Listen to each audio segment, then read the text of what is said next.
Love.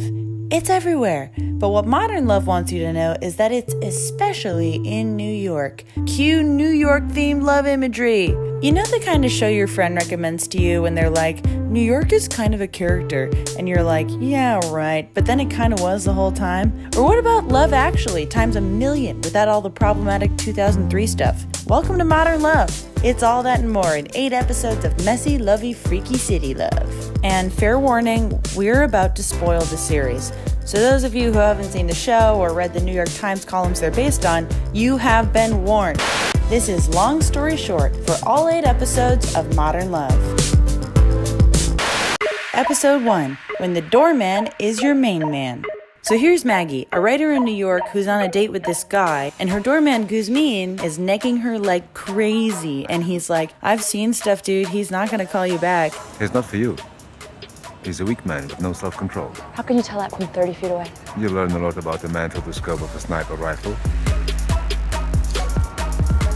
He will not be calling you. Oh, yeah, he absolutely will be calling me. Ever. He will never be calling you. And we think, okay, Guzmin, a little jerky, but then it turns out he's right. Any news from Mark? No, I haven't even checked. Personally, I blame Maggie's use of the word frisky in a text. Feeling frisky. I'm feeling frisky. But Maggie isn't deterred, and when she goes upstairs with this other guy, Ted, a different night, the doorman pictures Ted with a target on his back. Feeling, safe. But joke's on Guzmin this time, because no matter how many creepy calls he makes... I don't like him.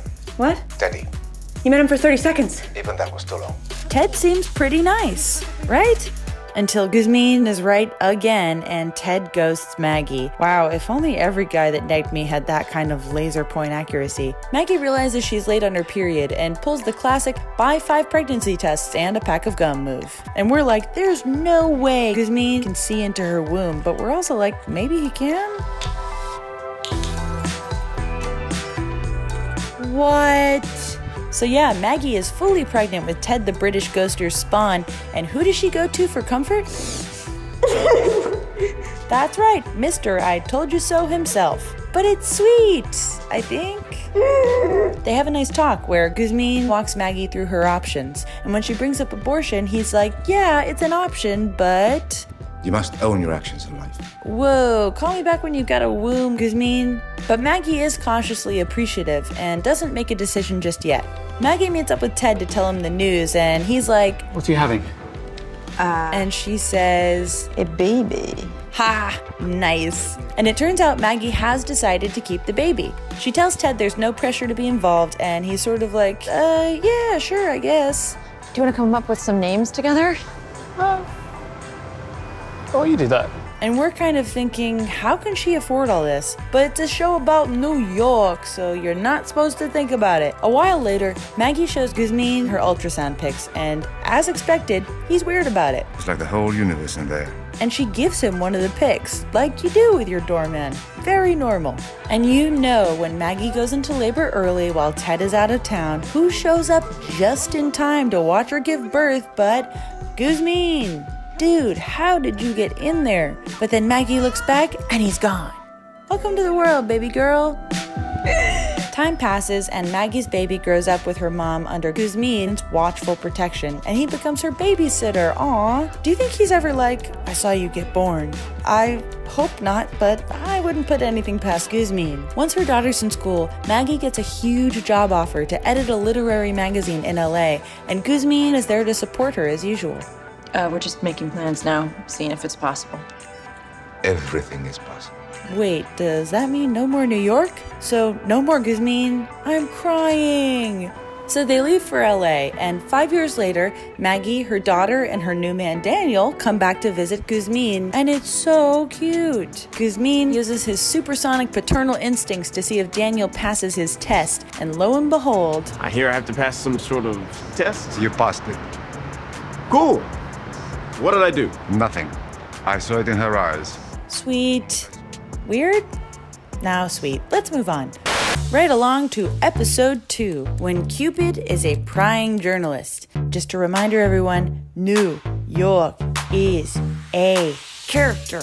Josh is a tech entrepreneur who is talking about his dating app to a journalist. FYI, the dating app they're talking about is Hinge, and this is the story of the real-life founder. The journalist is named Julie, and she works at the New York Times. Meta, and she's all... I did want to ask, though, have you ever been in love yourself? I'm sorry?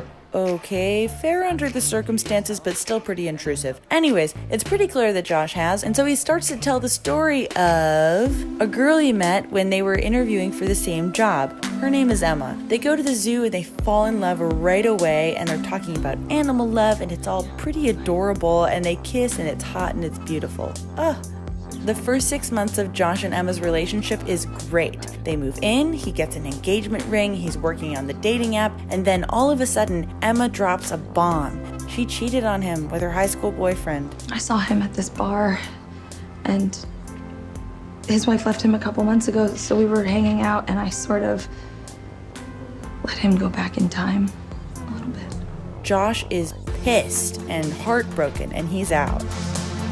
Josh starts to get back out there while continuing to build his app for the next few years until he sees Emma again while they're both with other people. And you know it's a thing because slow motion.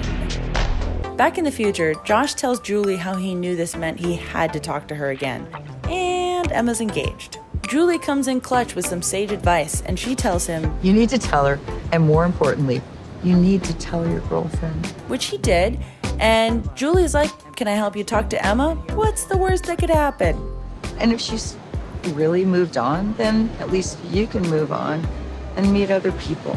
And Josh is like, how can you be so sure, Julie?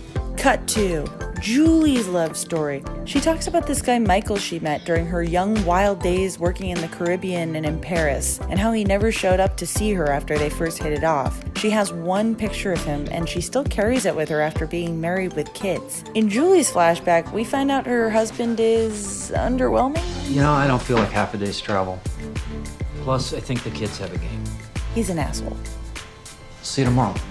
The hubby bails on a reading of hers upstate, and who shows up but the guy, Michael from the past? And he's still dreamy after all these years. I mean, it's Andy Garcia, so of course he is. And no big deal, but Michael is still carrying a torch for her too. So they meet up after the reading, and it turns out that Michael did show up in Paris 17 years ago, but he'd lost the copy of Anna Karenina that Julie wrote her address in and doomed them to have other marriages and children because the internet didn't exist yet. Pretty sad. Kind of crazy how email would have solved this whole thing. Anyways, sparks are flying all over again when Michael just goes for it. I was hoping that we could carry on where we left off and that I get a second chance. And it's a beautiful moment that Julie's been thinking about for 17 years. So she says yes. And they watch the sunrise together, and then they go back to their lives. Michael tells his wife he wants to work on their struggling marriage, and Julie, wait for it, I think we're done. dumps the jerky husband. Yes! Cut back to Julie and Josh is like, damn, you do know what you're talking about. Because Julie's shot with love at first sight may have come too late, but Emma sees Julie's story about Josh and of her own love lost, and she decides to return to the zoo to tell Josh the engagement is off, and modern love wins again. But the love's not done yet, baby. Next, we've got Take Me As I Am, Whoever I Am. We start on something I never in a million years thought I would see. Anne Hathaway vaping. Her character, whose name is Lexi, is struggling to describe herself in an online profile because she's so unlike the other girls. I've got this little thing. It's a little thing.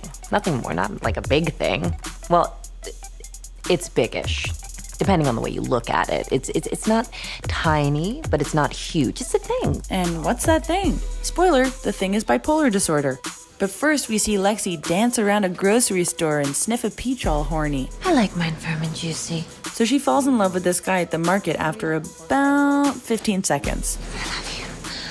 What? What indeed. But he's into it, and they hit it off, and there's a whole dance number about it, because of course there is, and oh wait, it's actually a song too. I just met a man in the peach aisle. We saw Lexi. We were literally there. Lexi brags about the supermarket date to her work friend Sylvia, who brings up other guys Lexi has dated, and here's what she has to say. You're way too juicy.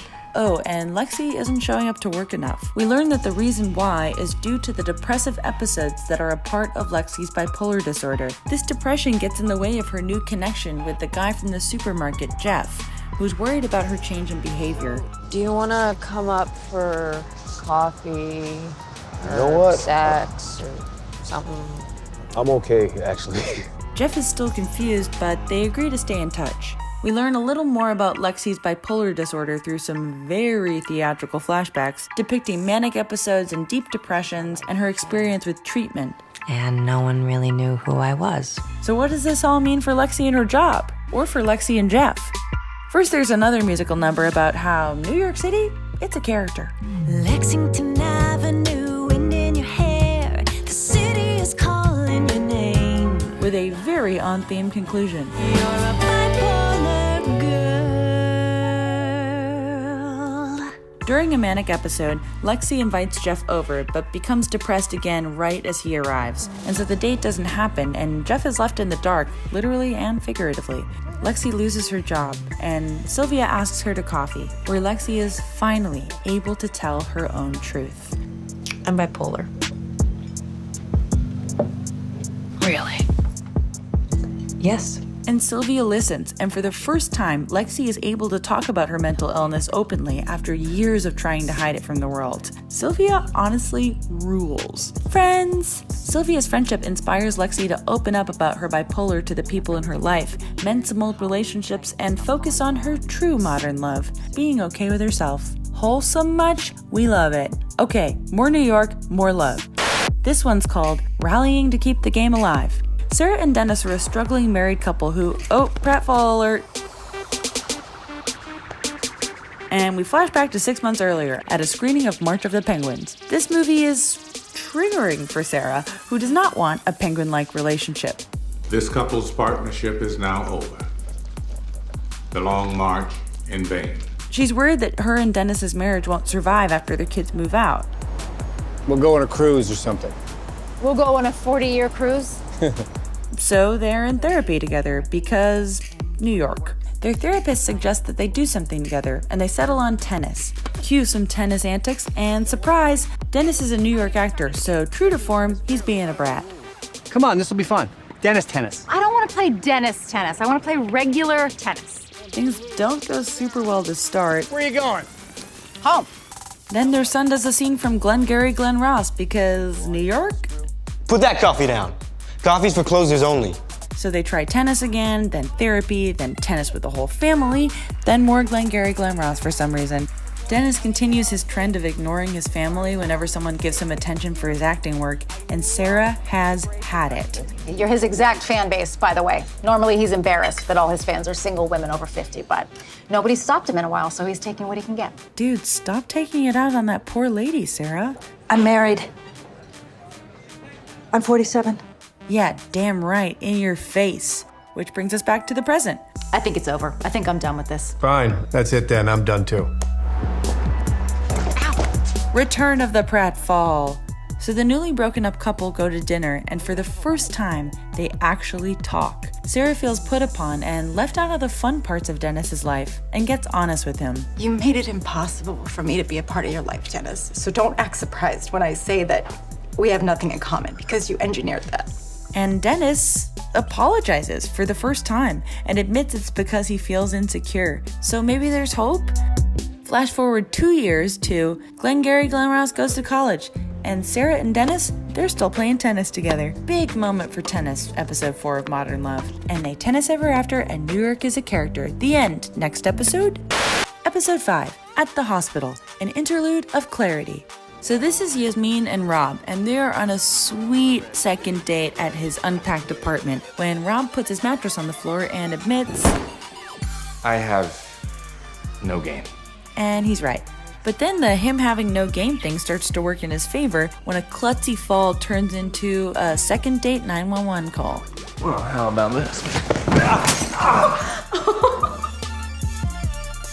Call 911. And we're off to the races. One very awkward ambulance ride later where the paramedic learns it's their second date. I'm not a cutter, by the way. This isn't a sex injury. I mean, not a weird one. They get to the hospital, and fortunately, Rob's gonna be fine. Rob tells Yasmin that she doesn't need to stay, but she's Instagramming the whole thing and she wants to, so they start to actually get to know each other. Rob has anxiety, she has blood all over her dress, he doesn't think he's good enough for her, and then she pees in front of him, which is the ultimate intimacy. Cue some cute little hospital antics. We finally get to learn a little more about Yasmin. She's still grieving her father, and Rob says this for some reason. And then if any woman ever showed me any kindness, I'd make them regret it instantly. Yasmin admits that she has a fixation with strangers falling for her online and in real life, and she feels guilty about it, and says that she invites the attention. Okay, and she says this is why her last relationship has been on a break for a while. Rob accepts this, and as the sun rises in New York, who is a character in the story by the way, Rob sees her wearing glasses, which is TV and movie shorthand for true love. A gentleman caller seeing me in glasses on a second date? Why, I never! Looks like there's hope for these kids. Next. Episode 6. So he looked like Dad. It was just dinner, right? Fun fact, this one was directed by Emmy Rossum and was written by the late, great Audrey Wells. Whew, this one's a doozy. This is 21-year-old Maddie, and this is the Daddy Issues episode. Maddie lost her father young, but her boss reminds her a ton of her dad. Basically, he was dad porn. So she's really fixated on this older engineer at the tech company she works for. His name's Peter, it's a thing, and he asks her out. Would you like to have dinner sometime? And her roommate Tammy is like, that sounds creepy. It's not creepy. And she's not wrong. And Maddie says, totally my dad. Even his smell. You smelled him? So with you, Tammy. It totally is a date, and it's at Peter's apartment, and Maddie's thinking about her dad while this guy 30 years her senior feeds her risotto, and it's just a lot. So they enter the bedroom, and Maddie proposes a little game. Okay, what's the game? Well, that for a minute that you pretend to be my dad. She tells Peter her dad died when she was 11, and before you know it, he's telling her a bedtime story. Maddie admits that seeing Tammy's dad be so proud of her made her nostalgic and a little jealous for her own dad, and Peter says he gets it. Why? Because I'm a dad. Okay, and how old are these kids? They're older than you are. Great. Things stay friendly, but nothing happens, unless you count Maddie stealing his socks. Not weird at all. Maddie really wants to see Peter again, and when she gets into an Uber fender bender, Peter is her first call, and he really takes the dad lead. He even squeezes her feet during an MRI because that's just what this episode is like. All of a sudden, Peter goes full boyfriend dad, and they run into his daughter and grandson at the zoo. It's uncomfortable, and Peter gives his grandson Maddie's stuffed sea lion he bought her, and somehow it's still cool. Except for giving my sea lion away. Except for giving her sea lion away, of course. Peter buys Maddie a jacket and goes in for a kiss when... What the fuck are you doing? Okay, so these two have still not discussed what this is, and it's finally coming out. Is he daddy? Is he boyfriend? Is this appropriate? Can an old guy say this to his 21-year-old coworker? You've been coming on to me for weeks now, Madeline. We don't know. Peter tells Maddie he's attracted to her and thought she felt the same way, but Maddie tells Peter that she only sees him as daddy. Seriously. You need to grow up. This is unhealthy. Oh, and fucking somebody 40 years younger is? They keep arguing about the transactional nature of their relationship, from emotions to literal him buying her things, and we're just like, maybe they shouldn't talk anymore. Maddie opens up and says, I don't know what it feels like to just have a man look after you just cuz. And then she leaves. Tammy comes back in with another clutch line. It is creepy, but who cares? Me, I care. Maddie decides she needs to remove herself from Peter's life, and he tells her he's taking a sabbatical from the company because of what happened between them. And that sounds pretty bad, but he was really emotionally affected by the situation and chokes up, and Maddie comforts him. And yes, he says a few more daddy things. You're the daughter of any father's dreams. And then Maddie says, wait! And we're like, wait, are they seriously gonna hook up after all of that? But there's no time to think about it because we have 2 more episodes to go! Episode 7, Hers Was a World of One, is the story of Brooklyn couple Tobin and Andy, who decide they're ready for a baby. Or at least Andy says he's, Oh, well, I just finished watching this program about baby gorillas in the Congo, and I don't know, I started lactating. That's disgusting. And if you're like, wait, is that hot priest from Fleabag? Yes, it is. You're welcome. Either way, it's baby time. They decide they're interested in an open adoption, which means the birth mother has as much or as little access with the child as the three of you agree. yes, exactly right, adoption lady. Thank you. But the adoption process is rough. Jesus, how hard can it be for two employed, home-owning homosexuals to start a family? I thought we would have quintuplets by now. But there is one person who's interested, and that is Carla. She's pregnant and interested in an open adoption, and she takes a liking to Tobin and Andy right away. They have a tense but necessary discussion. And what's the traveling about? Work? No, I'm homeless. Okay. I just don't like being in one place for too long. And Carla seems ready to take the leap. So are we doing this? Tobin and Andy talk it through and decide they're going for it. Yay, family. Yay, love. This won't get complicated at all. Fast forward a few months, and Carla's back and pregnanter than ever. She's staying with Tobin and Andy until she gives birth, which Tobin is fine with. Oh, cool. Great. And because it's Carla, it's kind of a lot. Slaving over a hot stove! And Tobin's a little put off by her lifestyle, especially after Carla's dog knocks up their dog, Kipper. What's up, huh? So one dog abortion later, things reach a head when Carla invites a guest over without asking. Wait, oh my God, is that Ed Sheeran? Who is this? So sorry if we were being loud. This is, what's your name? Mick. Mick. You can't fool me, that's Ed Sheeran. What? And Tobin explodes, telling Carla that she's taking advantage of their hospitality. So that's how it is with you, Tobin? All gay and liberal and laid back until you actually have to give something up? No. That's not what this is about. And Carla gets pissed and she is so out of there. So Tobin has to put his tail between his legs and find her, and they get real with each other in the park. Oh, fuck it, Tobin, it's fine. We don't have to agree on anything. Our lives are a world apart. That may be right, but I shouldn't have said that shit. Carla explains where she's coming from. Tobin apologizes for passing judgment and says how nervous he is to be a parent. And they make up, which is good because it's baby time like 2 minutes later. I think sex with Mick might have induced me. Damn, Ed Sheeran, good for you. Andy gets a little queasy during the birth. No, I'm fine. I'm really good. But Tobin talks Carla through it, and it's a little girl. So Tobin and Carla are BFFs now, and she confirms that she wants him and Andy to keep the baby. The open adoption goes ahead as planned, and their daughter June gets to have the coolest family of all time. The end. Which brings us to our grand finale. Episode 8, The Race Grows Sweeter Near Its Final Lap. This is the love story of Margot and Kenji, a couple that met later in life, starting from right after Kenji passes away. In flashback, we see how they met. Margot's got a crush on Kenji. Come on, buddy. You can do it. And Margot's also got a morbid sense of humor. I'd be very disappointed if he died before I had the chance to ask him out. Kenji tells her that he lost his wife of 36 years to cancer 6 years before, and Margot shoots her shot. It's obvious that you loved your Betty very much, and I have great respect for your marriage. But I think you may have room in your heart for me, too. Go, girl. And they fall in love. They move in together and get married. And back in the future, Margot makes a speech at Kenji's funeral and explains the love they found at a later age and how his loss affected her profoundly. Old love is different yet. It is also the same. We fell in love. We traveled. You called me sweetheart. It is beautiful and so sad.